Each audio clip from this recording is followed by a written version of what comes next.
Good space then, y'all. In this episode of the Citizen Cosmos podcast, we have Matt from CUDOS, the CEO of CUDOS, who discussed CUDO and CUDOS, sustainability, computing power, data centers, Cosmos, Tendermint, centralization of the modern internet, cloud computing, and gaming.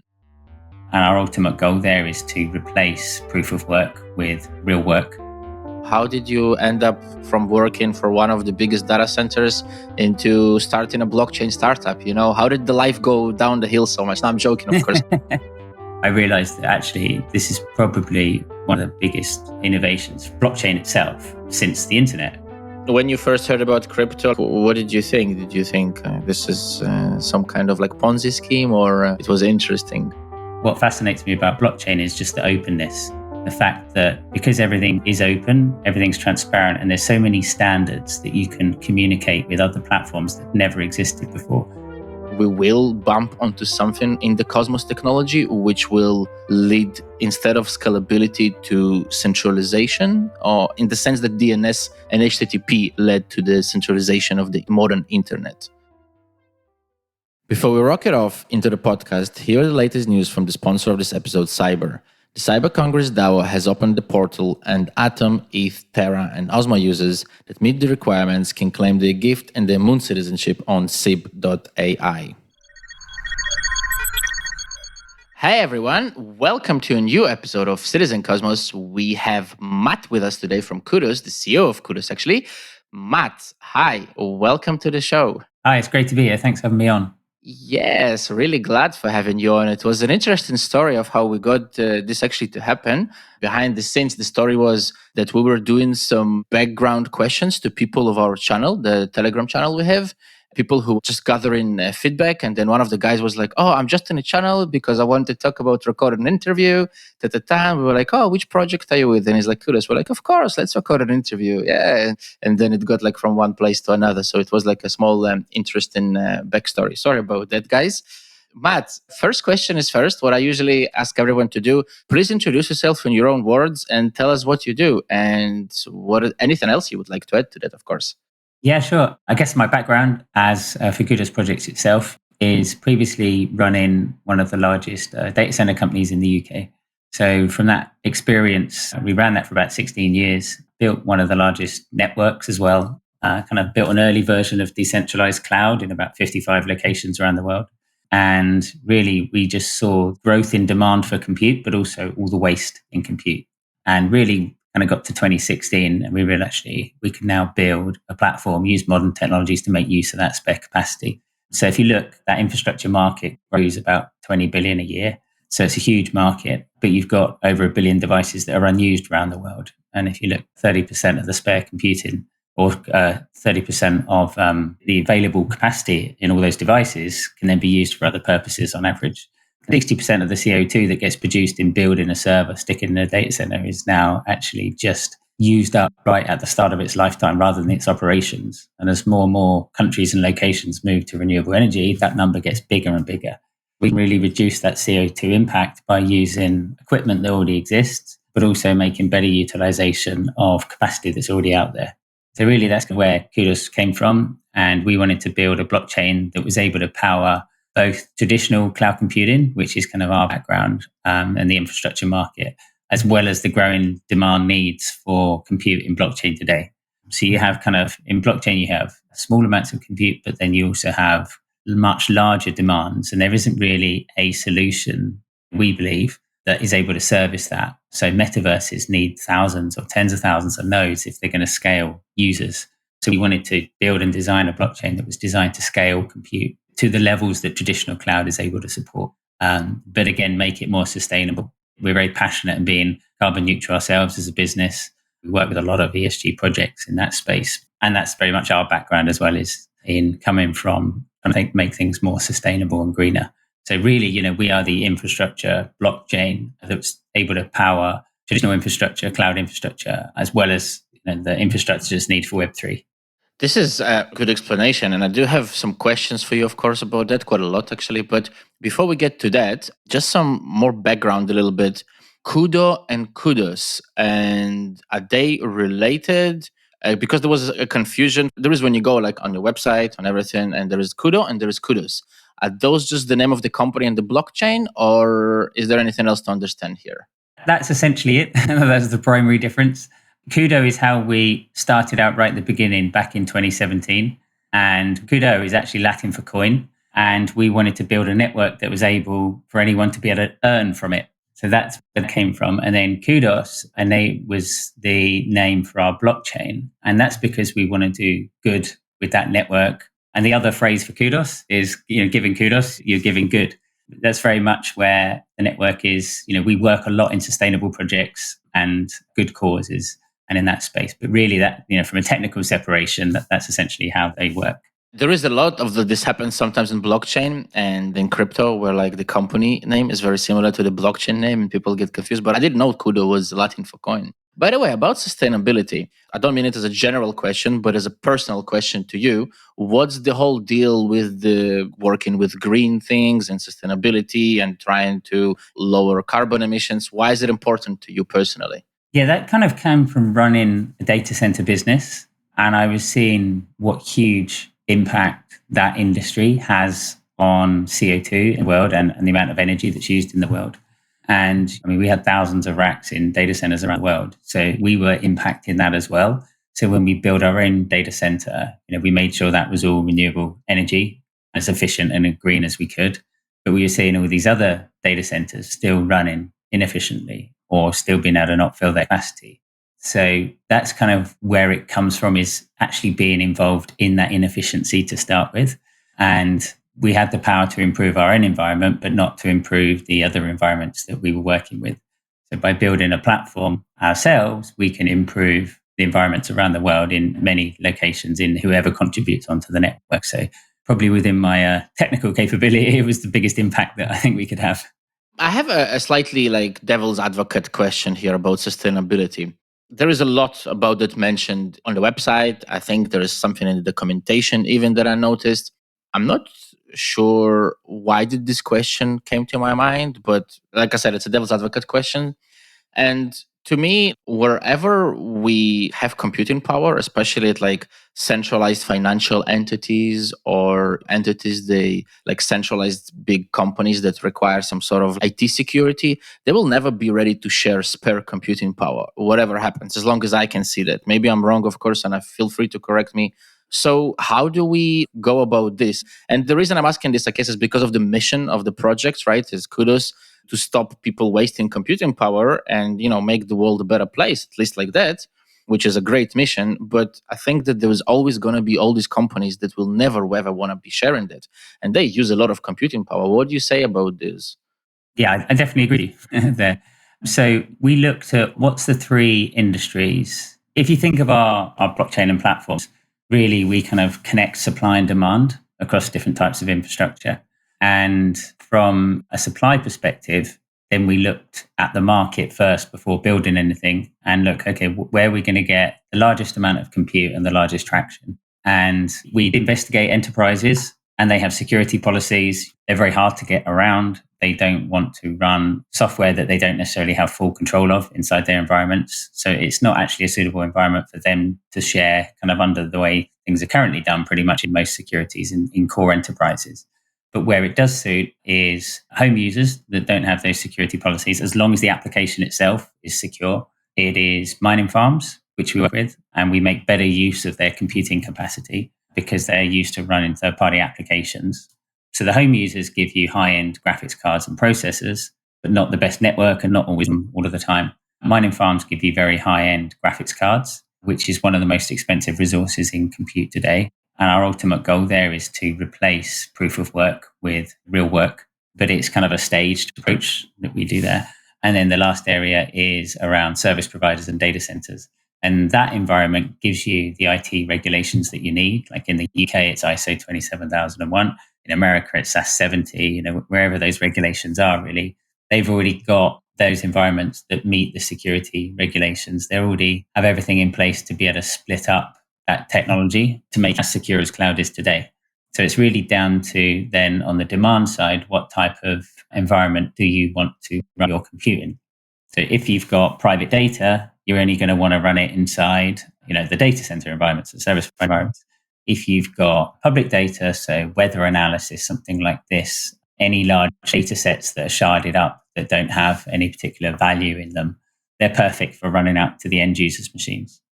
And then you've kind of got your middle ground, which is things like video rendering of television adverts, social media adverts, things like this that don't have the IP concern. And that's actually ideal for running inside mining farms, with the high-end graphics cards. So it's all down to the data types that you're happy to run where you choose. And that's how we've designed it. You can kind of decide. And we've built different software that runs in each of those environments. So we've got a desktop application that runs on Windows and Linux for the home users. We built mining farm management software that actually integrates with mining farm software for that environment. And then we built a specific data center environment version so that we could run in that as well. I'm curious whether it's too early to ask that question or whether you've already done that. So I'm going to ask. I'm curious as to the type of the reaction that businesses or private users, as you mentioned, refer to them, have when you come up to them and say, hey, we want to give you a piece of software and use part of your computing power and you get a reward. What is the reaction that usually people do? They're like, oh my God, I'm never going to install. Are you going to like mine on my computer, or are you going to like attack me, or are you going to steal my... What's the initial reaction that you get? Sure. The desktop version of our software has had about 600,000 users sign up to it so far. So, and that's installed in over 140 countries. So they're quite comfortable with that application. We've got various mining farms running our other mining farm version of the software, and they see it as a brand new revenue stream, and they're already used to running those type of applications. And then data centers, that is our background. We have everything in place to match the way that they work generally as a business anyway. So for them, they see it as kind of a new bottom line revenue that's improving their efficiency. So, we've been building this for nearly 5 years now. So there's a lot of progress on that side. That's actually really, really cool. And that's actually my next question about 5 years, but I'm going to start a bit earlier than that, if you don't mind. You mentioned data centers, and you said at your introduction that you were in charge of one of the biggest, if not, or the biggest data center in the UK. What's the story? How did you end up from working for one of the biggest data centers into starting a blockchain startup? How did the life go down the hill so much? No, I'm joking, of course. But how did you bring crypto into that? And how did you go from one thing to another? And how has it been going for 5 years? Like the whole story, the whole shebang. Go for it. Yeah, sure. So I founded that company back in 2000, and that was just as the internet was taking off. I actually had a social media website, which became one of the busiest in the UK back then. And we needed lots of traffic and lots of servers. So I started renting, and the costs were going up. And I was like, okay, I need to set this environment up myself. So we bought some data center space and bandwidth, got it all set up. But we had to go to multiple suppliers. It took time, all different contracts, and literally realized actually everyone else, as the internet was just taking off, must be having exactly the same problem and challenges, of getting into cloud, essentially, because this was before Amazon and Google Cloud and all the other providers that we've got today. So we kind of packaged that service up and made it easier for people to build and get onto the early version of cloud, so the internet. And obviously that's the right time. And it's exact parallels of what we're seeing now in blockchain. Is our approach is to do exactly the same, is to make it much easier for people to get on board and scale, basically. So that model worked well. Yeah, we ended up growing that into, like I said, 55 data centers around the world.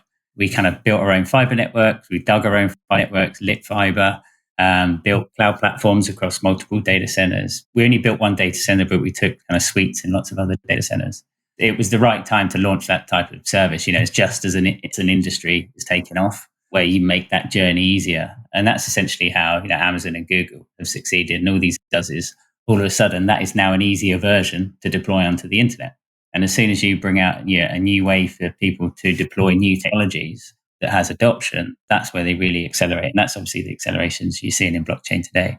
But it got to about 2016, and we just kept having to build server farms, build locations. We were going to build another data center. It's the physically building it yourself that slows you down, having to build those environments. And we're seeing this unused capacity.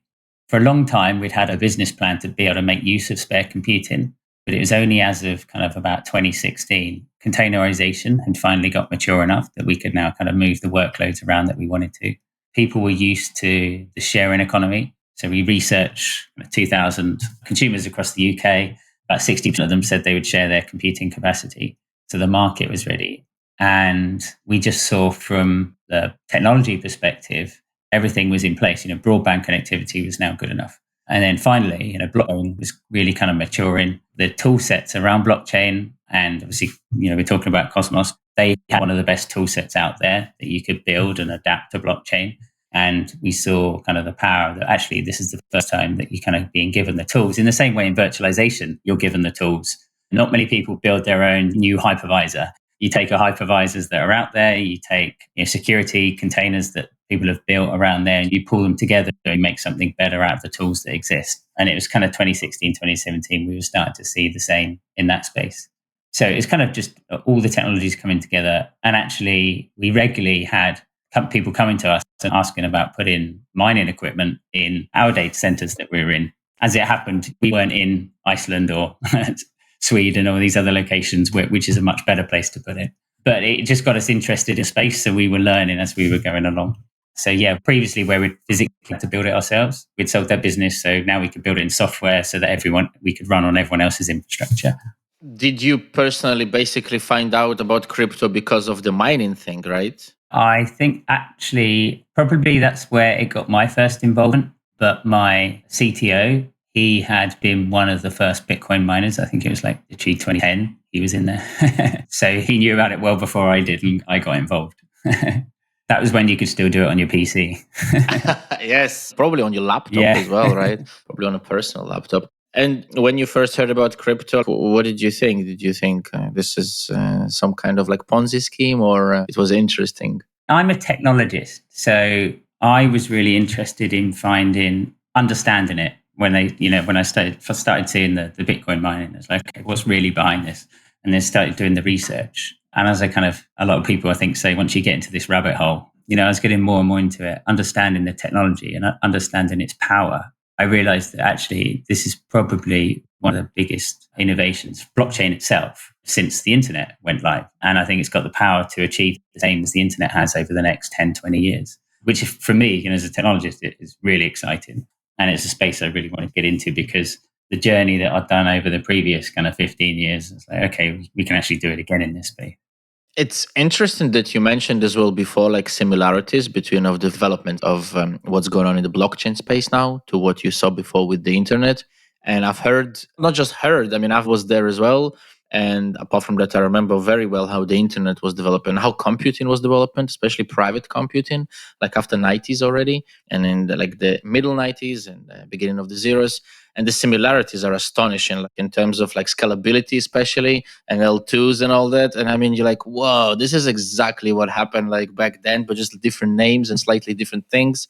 It's really interesting. By the way, why Cosmos? Why did Kudos decide to work? Well, Ethereum and Cosmos, I guess, for you, but why Tendermint? And why did you choose the blockchain technology you chose? Yeah. So we did look at the options to start with. Can this be built on someone else's blockchain? So could it be built on a Solana or Ethereum? Obviously, the cost of Ethereum is prohibitive for many types of projects nowadays. And just the performance is what we need. We need much, much higher performance than Ethereum. And obviously, we were nowhere near the future release of Ethereum when that happens. And we looked at a few other blockchains as well, but the transactions that we're ultimately going to be doing on here, we understood that we needed to have our own chain. And then the option is, do you entirely build your own chain from scratch, or do you take a tool set that exists? And I think probably two of the best tool sets out there are Cosmos SDK and Substrate. And we looked at kind of the options between those two. Substrate still had a lot of tie to the core network, and it was much harder to customize if you really want to adapt it a lot and change it for your own purposes. And also, I think if you want to kind of pull Substrate away from Polkadot, then you become more siloed than if you try and build directly on top of the network. So that's not what we want. We want to build an infrastructure blockchain that's accessible by all other blockchains. In which case, Cosmos by far has got the best interconnects, the IBC connections between every other zone that's on there. And the technology that they've used is very similar to BGP, which is kind of how the internet was designed back in the early days as well, what still is, obviously.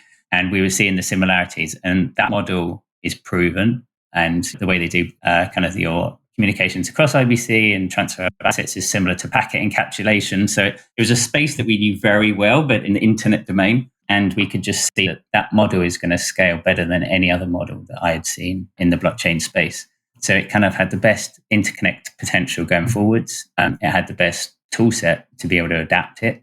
And I think that outweighed pretty much any other areas that are still playing catch up. And I think from a roadmap perspective, they've got some good releases coming out over the next few quarters about optimizations. And really, I think that's probably a good key area. They've got the interconnects right. Performance optimizations is probably those, although it's still very high performance. And we're even seeing limitations on some of the other chains at much lower levels than was expected. But the Cosmos chains are holding up pretty well, even when we've seen the issues with UST and other platforms. The protocol managed to survive the entire time. And I think it was a real, say, kudos. Maybe you can see, how the protocol itself is able to sustain it. So it was just the correct solution. And as we're a tech stack, we wanted to build a platform that anyone could build the entire solution. So at the moment, if you want to build a live peer or a render token or any of these type of infrastructure blockchain solutions, you have to build pretty much a layer one yourself. That's a huge barrier to entry, where we have designed the network so that you can build one of those essentially as a dApp with an image that you can then scale out to nodes around the world that are running this infrastructure. So it enables other projects to very quickly build infrastructure solutions that typically in the past have taken a very long time. And Cosmos enabled us to do that. So we've built it where you can have everything from, you can build your own native tokens, you can have NFTs. We use Cosmos for the smart contracts, but we do have EVM coming in as well. And then you have the compute network that you can scale out to for any computing. You mentioned an interesting point there in the middle about that one of the reasons for choosing Cosmos was the way the model that they use is being proven to work with the internet, and the internet is still built that way. I have another devil's advocate question here, especially somebody with your experience who has seen the internet grow from, well, the modern internet. Let's not go into ARPANET, right? How it scaled, let's call it that. So the question is this, I'm going to go to the question. Considering like the internet is pretty decentralized, right? But then we have like DNS and we have HTTP. Do you think that, let's say Cosmos scales and let's say more and more projects, on board Cosmos, do you think something like relaying potentially or anything like that might create the same problem as DNS created? I don't know if I'm being technically correct here, but in terms of like, the relayer knows the addresses of the packets where to send one from another. The problem with the DNS system, right, is that it's centralized, and that's because somebody owns the address book. We all kind of suffer a little bit. And there is obviously other thing like with HTTP and everything, but forget about relaying even for a second. Do you think that we might or we will bump onto something in the Cosmos technology which will lead, instead of scalability, to centralization, or in the sense that DNS and HTTP led to the centralization of the modern internet? I think there's no doubt that we will hit, I guess, caps and limits in any technology. You always find a limit, and usually then it gets upgraded or re-architected. So that's kind of inevitable with any technology solution. It's the fact that you can upgrade that or kind of improve that before it becomes a critical issue, I think. The way, I guess, the Cosmos SDK is built is that each zone is independent. So at least if you are hitting errors, you're not going to take down the whole network, which is the most important thing. And that was one of the key architecture designs. It's a little bit sort of, if I just to go back to the internet, that's the way every service provider kind of has, it's called an AS number, but it's the equivalent of how we do an IBC interconnect between two blockchains.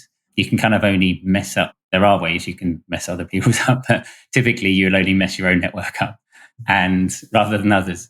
And then those improvements, it was called MD5 back then, but it was a way of improving the ability to make sure the communications are correct between the networks going forwards.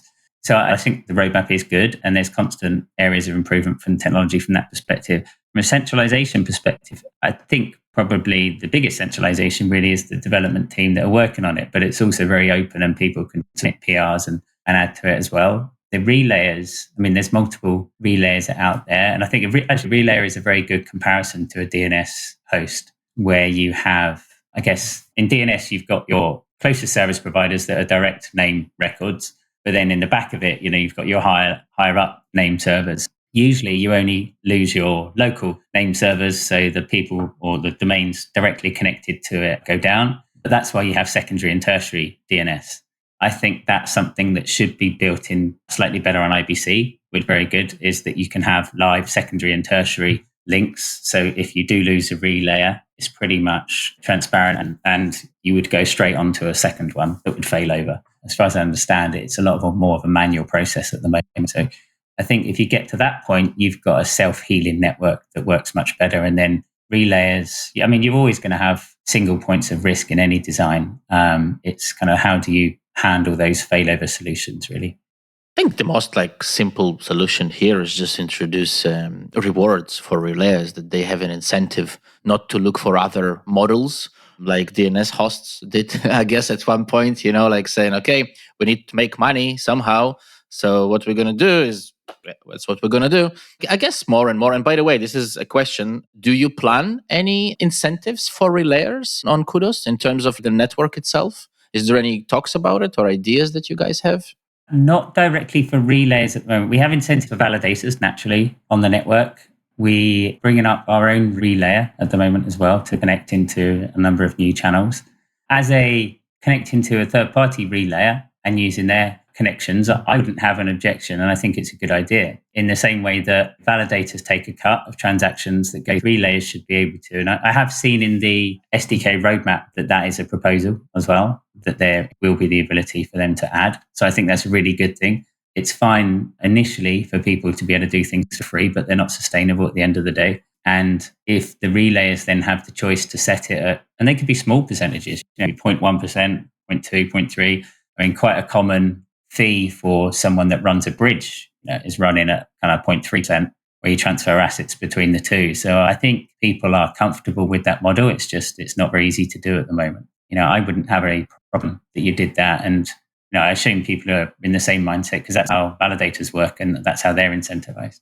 Talking about validators, and I'm sorry for being a bit on the controversial side of the questions today, but this is just to find out more things.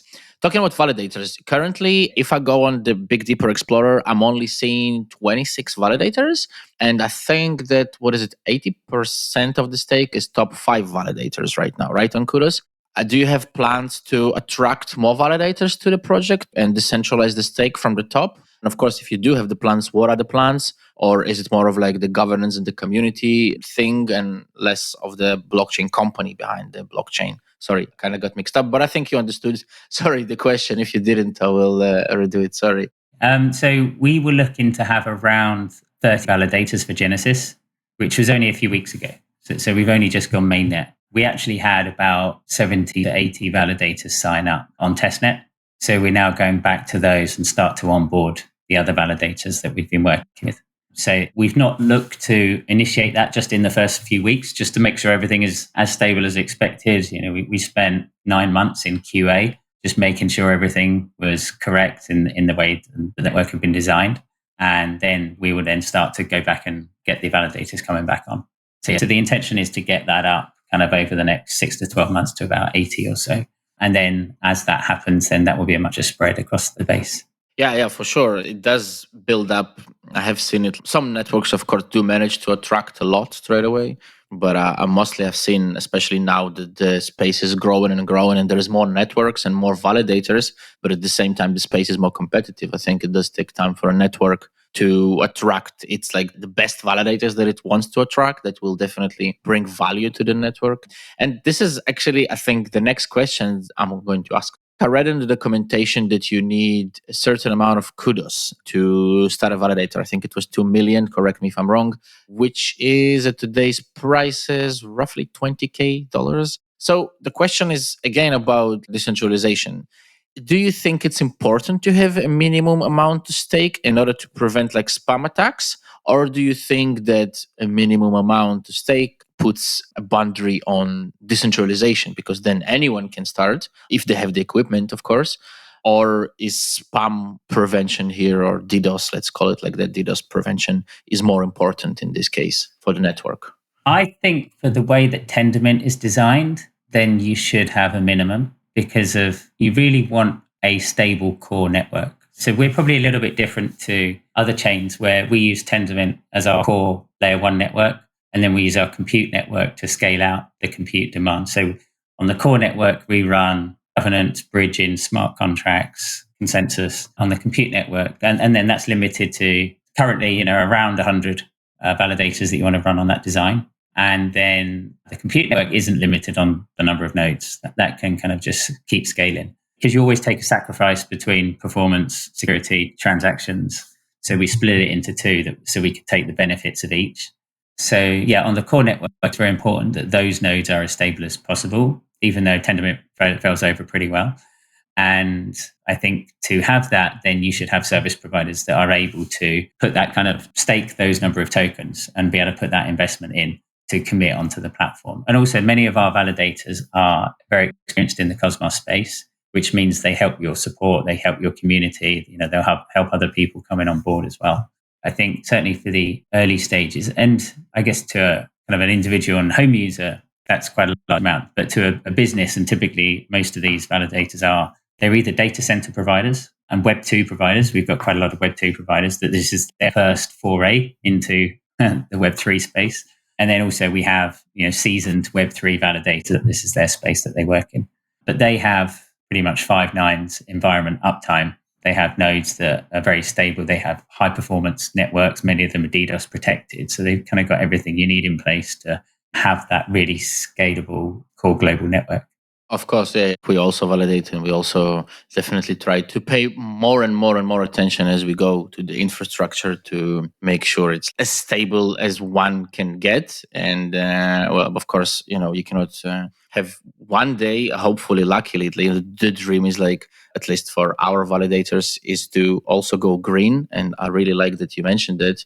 As green again as possible, not green completely, and to be as independent as possible, to have less dependent on electricity, less dependent on the internet cables, and so on and so forth. Of course, something has to be done, but it's great to hear that there is more and more people with the same interests. And I guess this is kind of the next question, like towards cloud computing, like to bend from the general questions to there.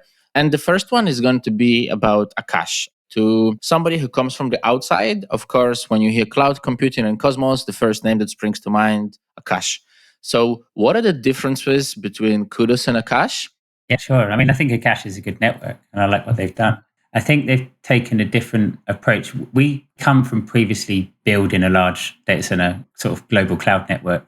So we've sort of come into it purely from that mindset. And because of that, we've decided first, that we service both markets. We service the Web 2 space and we service the Web 3. And the Web 2 space consumes they have different expectations than the Web 3. When you scale on Web 3, you kind of expect to scale in your smart contract. You expect to be able to pay in crypto in the smart contract itself and to be able to get all of the information directly into that smart contract. Whereas in the Web 2 space, they expect a GUI or an API. They expect to be able to pay in fiat, with Stripe, and they expect support mechanisms. They support teams, SLAs, everything else that you get from an enterprise. So we designed ours to be able to service both of those. And the Web 2 space is, it's growing at 20 billion a year. It's about 100 billion this year is that size of that market. So that's a very big space for us to address. And that's probably where we are working with, I guess, much larger providers in that space. So our typical customers spend somewhere between a few $1,000s to probably $250,000 a month on cloud. Whereas trying to get a customer in the Web 3 space that spends that, there probably isn't any at the moment from an infrastructure perspective. So we designed it to service that typical market. And that's the market that we used to sell to when we ran our last company. So we're kind of very familiar. And then in the Web 3, then actually areas that we focused on is kind of scale. Your average metaverse node, for example, needs around 150 players per node. So if you want 1 million players, you're looking at something like 7,000 servers, always on fixed IP addresses distributed around the world. We've been building this to do the same performance as, the large hyperscalers, to scale up to it, but using, Web3 technology to do it.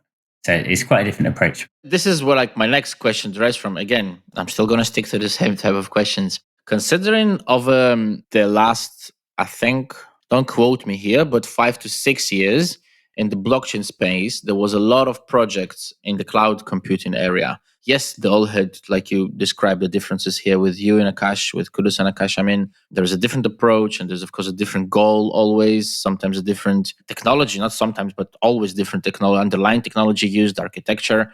But, and I'm not going to take Akash into consideration because Akash is still also a young project like yourself. But a lot of the other projects did fail. Either still there, you can still find them on CoinGecko or on CMC if somebody uses that still. They're still there. And, it's hard to kill a blockchain.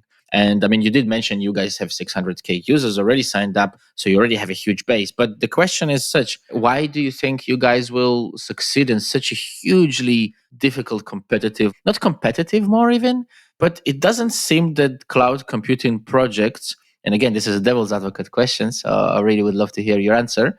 A lot of the cloud computing projects in the blockchain space did fail. Why do you think you guys will succeed? A lot, from my view, failed because purely targeted a Web3 market. So you could only use the native token. Some of them are really, even when you connect your wallet, the transactions and you try and go through and you try and run a transaction, it doesn't do anything. Some of them, which exist now, you go on and they've got like 2 or 3 demo apps that work where you can actually do anything. And there's no real incentive to use the platform. It's all about incentives today. Why is they've got the need. If you look in Web3, the need is growing very much in AI and metaverses and game servers and things. But in the Web2 space, the need is already there and existing. So what's the need to move, or what's the incentive rather to move across? Most of these projects, there is no incentive, or they've gone purely Web3 and there's currently no market. And that's the problem with coming into a space so early. And it would have been much harder to do this 3 years ago in reality. So in this kind of previous blockchain cycle, and I do follow kind of the 4-year cycles from a technology perspective, I kind of match that a little bit to the elongated version of S&P and other markets where you see the dot-com boom and then all the good projects come out of it. But it takes a few years for those good projects to actually then start getting adoption. And they're only, if you look at kind of Google and these others, they were coming in just as the market was taking off, but it still takes time to get adoption. So I think they haven't really focused on the wants and the needs of the market. I think they've gone straight for the technology. And if you look at some of the other applications that are vertical based, such as video rendering and AI, some of them have tried to go for the traditional markets, but then there's no really incentive to use it over just using a standard video rendering provider. So we decided instead that, you come up with a network that is able to service Web 2, but be more cost effective and more efficient and greener. And then you also come up with a network that's able to scale for Web 3, because that's sort of the 2 gaps. And that's what we focused on. And really, pretty much all the other projects out there that we have seen didn't really take a market first approach. I think they took a technology first approach. And anything that you build, you need to understand the wants and the needs of the user before you build it. I really love that answer. That is a perfect answer, in my opinion, because I was around building in 2016, 17 already some projects, and we were building a social network, and we didn't go for the market at all. And a lot of the projects from that area from 16, 15, 17, they were not looking at the market. They were looking at, somewhere. And unfortunately, most of those who were looking at the market back then were like Ponzi's, unfortunately, like BitConnect or whatever. Well, BitConnect is an extreme example, I guess, but there are many others.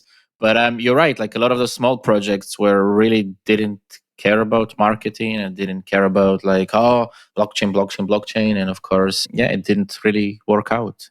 You mentioned 600K users. That is huge user base. I mean, I don't know, maybe in terms of cloud computing, it's not. I'm not from that area. Maybe you'd say that, this is nothing. But to me, it sounds like to a Web3 person, 600K users is like, whoa, let's have a party, Are you planning to onboard all those to Web3 slowly or like seemingly? I mean, I guess not like, here is your Cosmos wallet, go and use it. Do you have any plans like that? Yeah, I mean, they actually all signed up for the service and a few 100,000 of those have been running the software as well. So, but what we did is before our blockchain was ready, we were actually paying them out in Bitcoin and Ethereum.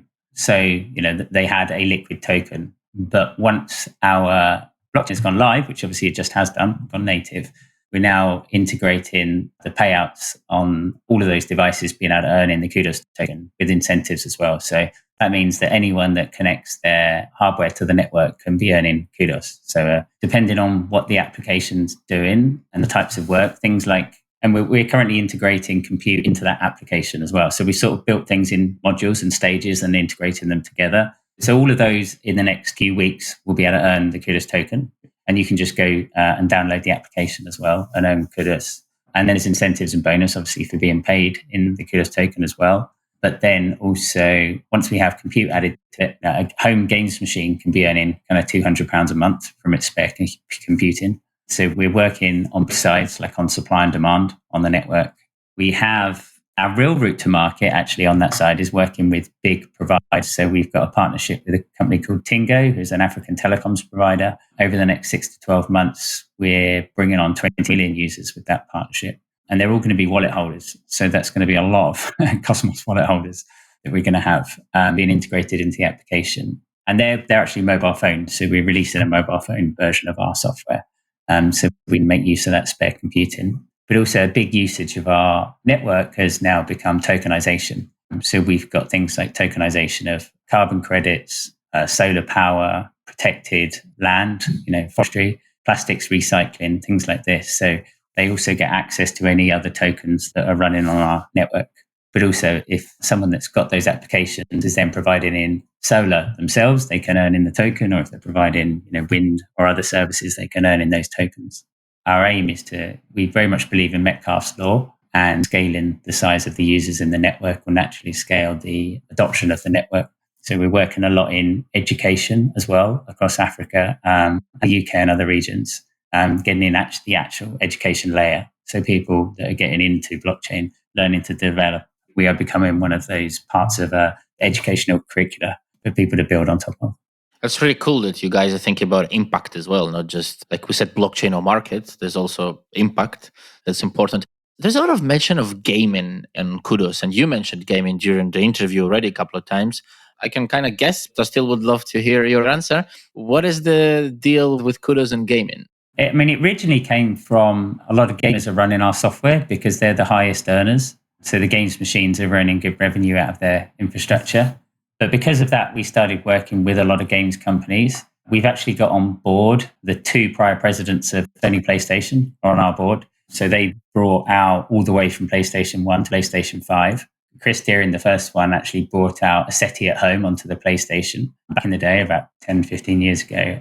So we're very much looking to obviously bring releases onto console of our application as well. And there's over 100 million PlayStations out there. So obviously that's a very large network. So we just see this as, from a home user's device, that there's a lot of unused capacity there. And also on our board is Paul Manuel. He ran the UK's largest game server platform. So we'll be working, as metaverses are going live on our blockchain, so are game servers and blockchain servers in that space. So we just see it, and all multiplayer stateful games need fixed infrastructure. So it kind of all comes together between supply and demand. And we have also built native support for NFTs into our blockchain, which means that you don't need to build your own smart contracts if you want to publish NFTs. It also means that they run faster and you don't need to audit your own contract as well. So it makes it easier for games to integrate. And then we've got kind of Unity and Unreal plugins coming out to make it much easier to integrate into the game space. Just kind of by default falling into that space through what we're doing, and it's kind of grown and grown. Makes a lot of sense actually about like the size of the networks that the PlayStation have. Wow, yeah, for sure. I have 2 questions here from I'm sorry I don't have the name, but I'm gonna ask them from the audience. So I'm gonna just read it out as it is. Ask Matt about when he's expecting the compute power aspect to start. Yeah, we've been releasing, as I mentioned, the different platforms in stages. So the blockchain just went live, would have been last quarter now, so in Q2 that went live. We are intending this quarter for compute to go live. So we've got 2 elements of compute. Compute's already in beta. By the way, we've got service providers on there and we've got buyers on there, but it's a closed beta in a tech group. But we're actually looking to release integration into the blockchain over the end of this quarter. That means that you'll then be able to scale either directly via smart contracts or bridges. And then you'll also be able to scale in traditional cloud methods over API and a GUI as well. So we've already built kind of a whole GUI CLI interface so that people from traditional cloud can use it. Okay. And the second question, how many users we will have at Compute Power launch? I think it's over 1 million users, if I remember correctly. So the first version of the compute power is being released for the data center providers. So we're working with large data center providers that have got anything up to a few 100,000 servers and integrating with them. So we'll be able to provide data center scale. But currently we're signing up about 14,000 users a month on the home user version as well. But that will be released later on. So we've focused on building the data center and releasing that version very quickly after. The mining version will be very publicly available, and then finally the consumer version. And really that just comes down to it's more technically challenging to run an environment that isn't always there and has variable network and everything. So it's just from a technical perspective, been getting the other two right first. I have two more questions. This is from my side now. So before I ask the last traditional questions though, I'm going to ask the question I hate the most, but I got to ask it. I say it every time. When airdrop? Is there going to be one? There is going to be incentives. We haven't finalized what those incentives are, but basically what we're going to be rewarding with, as in, the numbers and quantities, but what the incentives will be based on developers building smart contracts and applications, porting smart contracts from other Rust chains. We are also doing grants as well, which we'll be releasing to get certain types of applications on the platform. So really utilization. If people want to get involved in any types of airdrops and rewards, then now's the time to create wallets on our platform, start building and testing some smart contracts, even just deploy ones from other Cosmos WASM chains or templates that already exist out there, and just get used to actually building on our network. Also try using the native NFT support. So that's where we've managed to create some speed and cost efficiencies and see what you can get there. We've got quite a lot of developer tooling, which makes the journey quite easy for anyone that wants to build on top of it. But now's the time to get involved, if you put it that way, and we will be announcing what's coming out. Last question, I promise. Not considering even that, it's a general question, but to pay some compliments here, I mean, from what you said, you guys have a lot going on, and it could be scary though at the same time, I guess, especially like for not just being a founder, but somebody so much involved with big projects. Sometimes it can be a lot of, maybe not scary is not the right word, but tension, right? And like thinking about things to succeed. What keeps you motivated in your daily life, keeps you wanting to build Kudos, and Kudos is a company to succeed as well? It could be anything. Maybe it's something that you do specifically, maybe meditation, maybe reading, I don't know, maybe your family, whatever. What keeps you motivated in your daily life to do what you do and to carry on building? Like I mentioned, I'm kind of a technologist anyway, a techie. So it fascinates me, the technology, and I really like building things that people can build on top of and build success and build their own businesses, which is what we did last time. What fascinates me about blockchain is just the openness, the fact that because everything is open, everything's transparent, and there's so many standards that you can communicate with other platforms that never existed before.